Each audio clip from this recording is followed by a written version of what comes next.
Д. Сүрэн Чимэг, чөтгөр ухааны доктор, дэд профессор. За бид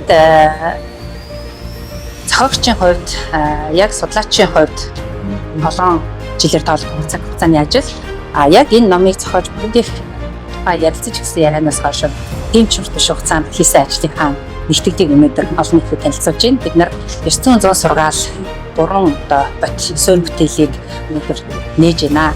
За энэ бол зөвхөн философийн төв ийм ном биш. Энэ бол өндөр түвшний түүхэнд 5100 жилийн туршид өндөр түвшин Египтийн хадны бичээсээс эхлээд өнөөдөр дижитал цаг үе хүртэл 900% ямар түүхийг туулж ирсэн, юуг бүтээж ирсэн, юуг баримталж ирсэн, юунаас зуртаж ирсэн гэдгийн түүхийг нэгтгэсэн шишхааны бүтээл юм аа.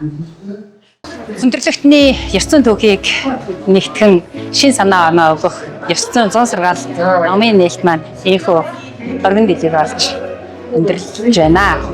Уншигч таныг метасик цэгмэн вебээр орж өндөрлөгтний 900 мянганы түүхээр аялахыг урьж байна.